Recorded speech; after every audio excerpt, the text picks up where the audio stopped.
Le Da Fresh Morning, c'est 104.5 tonnes de bonne humeur. Tous les matins sur Urban FM. La meilleure radio de la capitale. La meilleure radio de la capitale. Avec Mosley ce matin dans le Da Fresh Morning. Mosley, qu'est-ce qui marque la politique ce matin? La politique est marquée... bonjour d'abord, Oui, bonjour oui, tout le bon, monde. C'est bon, frère. Bonjour Da Fresh.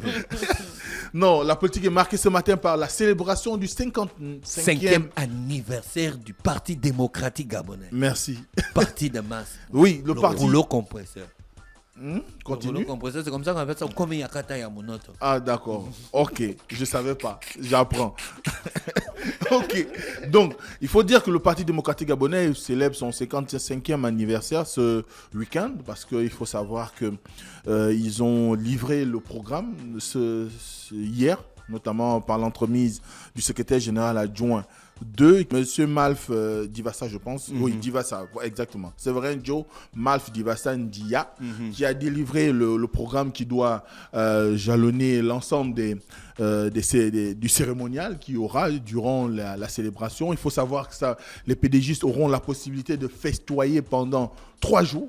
C'est du 10 au 12, donc d'aujourd'hui à dimanche. Ils auront la possibilité d'être en communion avec les leurs, mais également de pouvoir participer à un certain nombre d'événements qui ont été prévus. En l'occurrence, déjà, il y aura un colloque de la jeunesse féminine du parti. Donc, et l'objectif sera de pouvoir mettre en avant la participation de la jeunesse féminine en politique et de pouvoir, dans le cadre des panels et d'une table ronde qui sera organisée, discuter autour des questions en rapport avec l'engagement des jeunes femmes ou des jeunes filles au Parti démocratique gabonais ou dans la vie politique nationale, parce qu'il faut savoir que nous sommes encore dans le septennat de la jeunesse, mais également dans la période qui court 2015-2025, qui avait été dédiée par Ali Bongo Ondimba comme étant la décennie de la femme. Et dans le cadre de cette décennie de la femme, on a vu plusieurs évolutions sur le plan législatif, et là, il y a également le besoin pour les jeunes femmes du Parti démocratique gabonais de pouvoir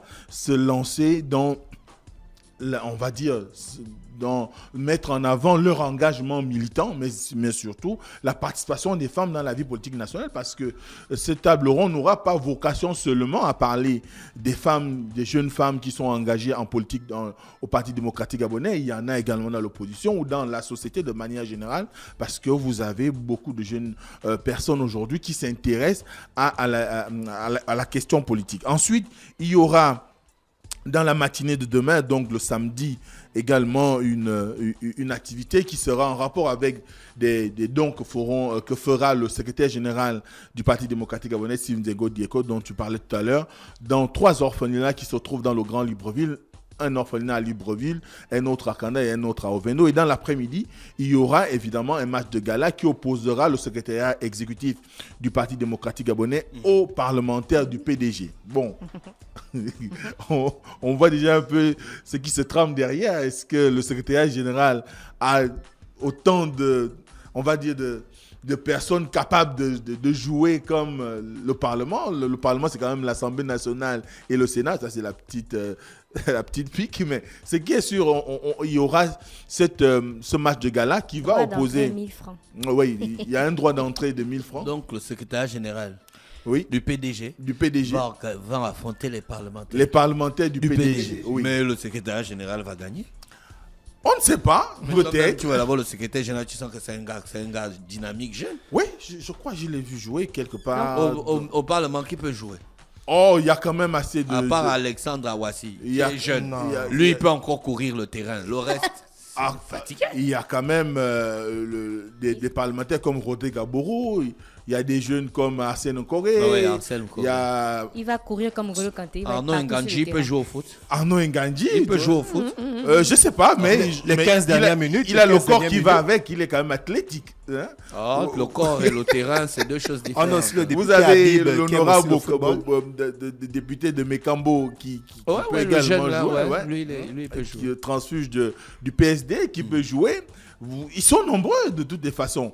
Et puis l'objectif n'est pas de prouver qu'on a tous les talents requis en tant qu'athlètes, ce ne sont pas des athlètes de haut niveau. On ne veut pas avoir des accidents. Mais c'est quand même un choc. Mais je pense le Parlement contre je pense quand même que les deux coachs, si évidemment Steve Nzego-Dieko se pose en coach, ils auront à choisir des personnes qui ne souffrent pas d'une situation qui pourrait conduire à un accident. Ils vont forcément choisir des gens qui sont capables de pouvoir tenir 5-10 minutes. L'objectif, c'est de régaler la foule, de permettre à ceux qu'il y ait une bonne ambiance, une fraternité, une collégialité, mais surtout avoir l'esprit militant durant la compétition, du moins durant le match. C'est un match d'exhibition, c'est pas un match où il faut forcément avoir un gagnant, parce que non, c'est un match d'exhibition. Il pourrait y avoir un esprit de fair play où les deux équipes pourraient se séparer à égalité, ou encore qu'on laisse la possibilité au secrétaire général de gagner, puisque c'est l'organe de gestion du parti. Mais ce qui est sûr, c'est que ce sera un match d'exhibition. La particularité, c'est que l'entrée est payante. Et ça, c'est pas très souvent qu'on voit le Parti démocratique gabonais encourager ses militants à payer l'entrée.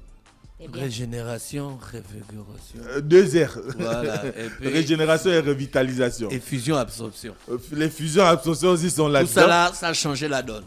Donc, à ce moment-là, on voit bien que s'il y a le principe de faire payer l'entrée, ça veut dire qu'aussi, on nourrit derrière l'ambition que les militants, les sympathisants et tous ceux qui sont proches du Parti démocratique gabonais devraient contribuer un tout petit peu à financer les activités du parti. Parce que une droite d'entrée de 1000 francs, ça peut paraître dérisoire, mais si vous avez 2 000, 3 000, 4 000 personnes qui vont au stade, notamment le stade de Gros Bouquet, qui est le stade de Ruban Vert, qui est quand même assez bien aménagé, je crois que ce sera un moment qui permettrait au parti de renflouer un tout petit peu les caisses. Donc, à ce moment-là, c'est donc les militants du parti qui sont invités, du moins les militants et sympathisants du parti qui sont invités à aller regarder ce match et pouvoir plus ou moins apprécier les talents en termes d'athlètes, des députés, sénateurs et les membres du secrétariat général. Ensuite, il y aura la journée du dimanche elle-même qui concerne la journée marquant le 55e anniversaire, donc la journée du 12 mars. Et il est prévu une grande messe politique, je préfère dire ça comme ça, qui va se dérouler du côté du gymnase annexe de Omar Bongo et qui va au Palais des Sports évidemment. Donc, ce qui va réunir l'ensemble des militants qui pourront plus ou moins se retrouver pour écouter les nouvelles orientations ou encore poursuivre, peut-être en avant-première, la lecture des conclusions notamment en termes de nomination du Congrès, parce qu'il faut savoir que dans une communication il y a quelques semaines, le secrétaire général du PDG avait fait savoir que les nominations seront connues après le 12 mars, en l'occurrence le 13 mars. Donc, peut-être que ceux qui vont assister à cette célébration du 12 mars vont pouvoir suivre en avant-première la lecture des différentes nominations qu'il y aura en termes de MCN, MBP et tout ce qui s'ensuit en termes d'organigramme au sein du Parti démocratique gabonais. Parce que c'est important. C'est important d'autant plus que ces nominations sont attendues par les uns et les autres pour pouvoir s'engager pleinement sur le terrain.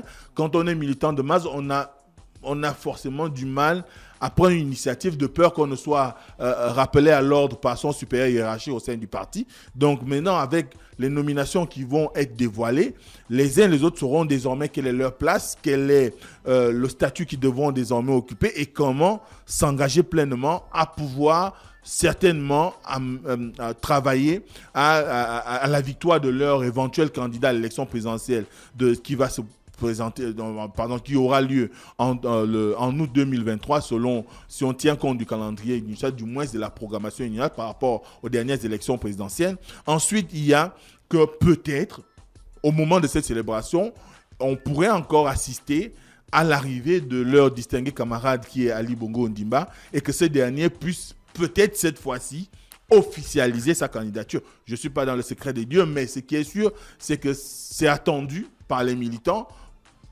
Quel autre endroit serait idéal, après le congrès, de pouvoir, on va dire à ces militants qu'il est candidat ou pas. Ce sera l'occasion peut-être aussi le 12 mars de fixer les populations, mais également de fixer les militants du Parti démocratique gabonais sur les ambitions d'Ali Bongo. Est-ce qu'il entend succéder à lui-même pour un 3e mandat ou va-t-il décliner l'offre et peut-être présenter quelqu'un qui pour lui pourrait représenter les valeurs du parti et qui pourrait mener à bras, du moins porter avec lui les aspirations des militants du PDG, mais surtout du Parti démocratique gabonais, afin de pouvoir aller aux échéances électorales qui arrivent, surtout qu'ils ont besoin aujourd'hui d'avoir une idée claire de si leur candidat naturel, qui est Ali Bongo, pourra aller aux élections ou pas. Donc, on va voir ce qui en sortira. Mais ce qui est sûr aujourd'hui, c'est que c'est ce 50e anniversaire, à la veille que...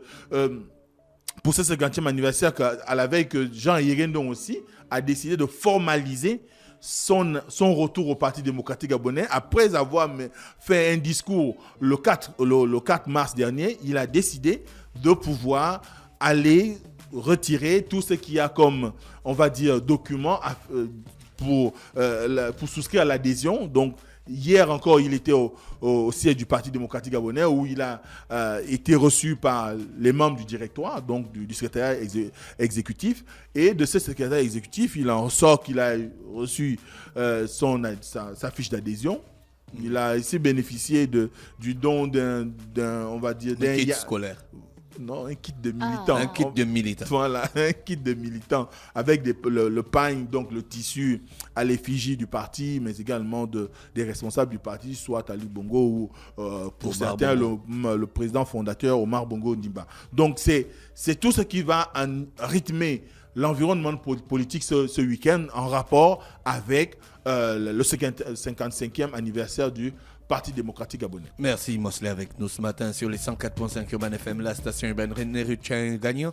Oui, on a le grand gagnant du jour, c'est Vladimir qui a répondu à la question du jeu concours emmené par la SODEC qui dispose bien d'un service d'échange de devises. Merci René Ruth avec nous ce matin sur les 104.5 Urban FM, la station urbaine. On se retrouve lundi lorsqu'il sera exactement 7h. Je vous souhaite de passer donc un bon week-end à l'écoute des programmes d'Urban FM 104.5, la station urbaine. Voici l'horoscope des auditeurs. Chers auditeurs, le DaFresh Morning, c'est 104.5 tonnes de bonne humeur. Tous les matins sur Urban FM, la meilleure radio de la capitale. La meilleure radio de la capitale.